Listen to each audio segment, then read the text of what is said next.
uang saudara banyak, dia akan hancurkan hidup saudara dengan narkoba. Karena dia mencuri, membunuh, dan pembinasa. Kalau saudara sehat, saudaraku, dia akan pilih cara lain untuk menghancurkan hidup saudara. Walaupun saudara punya rumah tangga, dia akan cari jalan menghancurkan rumah tangga saudara. Kenapa? Karena setan itu mencuri, membunuh, dan membinasakan. Tapi sambungannya ayat 10b, Tuhan berkata, Yesus datang, aku datang, supaya engkau beroleh hidup yang kelimpahan. Katakan amin. Walaupun setan berusaha membinasakan saudara, tetapi karena Yesus telah menang di kayu salib, dia mati dan dia bangkit kembali dari maut, maka kemenangan Yesus adalah kemenangan saudara juga. Oh, kurang kuat amin yang katakan amin. Haleluya.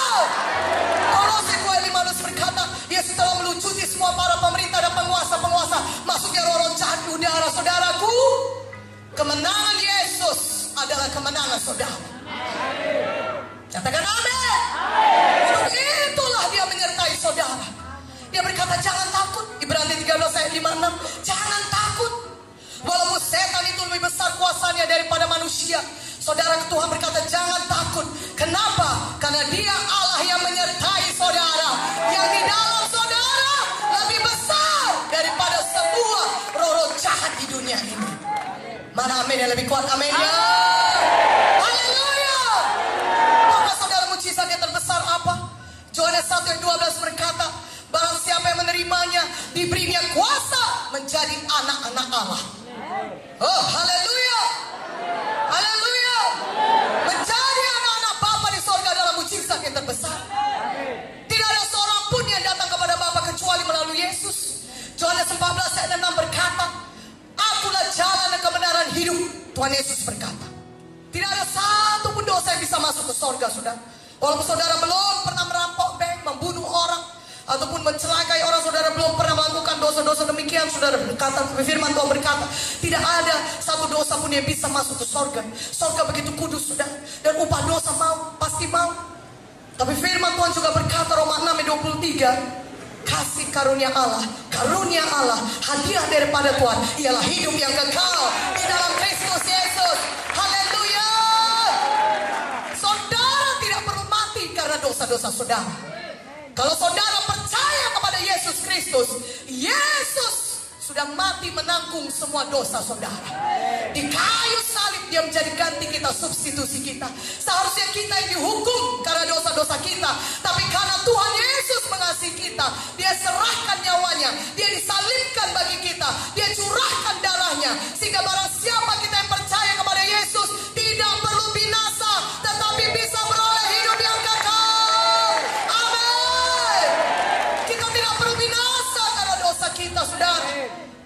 Kalau kita percaya kepada Yesus, Tuhan Yesus akan menyucikan kita dari segala dosa kita, sehingga kita dibenarkan, dikuduskan, dilayakkan masuk kerajaan sorga. Itu semua adalah hadiah Tuhan, karunia Tuhan. Saudara hanya perlu menerimanya, sehingga saudara bisa memiliki hidup yang kekal. Namanya hadiah, saudara tidak perlu berbuat apa-apa. Kalau hadiah itu hanya perlu diterima saja.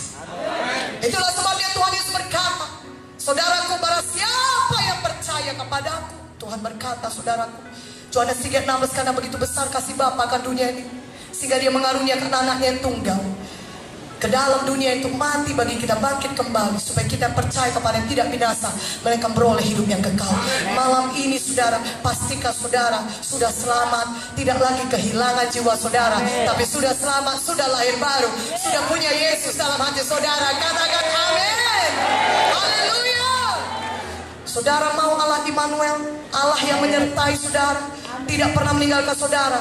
Saudara harus malam ini buka hati saudara, persilahkan Yesus masuk dalam hati saudara. Katakan amin. Haleluya. Haleluya.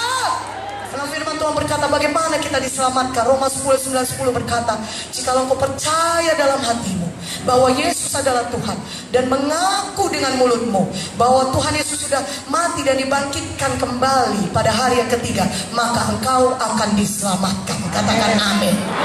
Ketika kita mengaku dengan mulut kita dan mempersilahkan Yesus masuk dalam hati kita, maka kita akan menerima hidup yang kekal. Amin. Firman Tuhan berkata dalam 1 Yohanes 5 ayat 11 sampai 12, barang siapa memiliki Yesus, dia memiliki hidup yang kekal.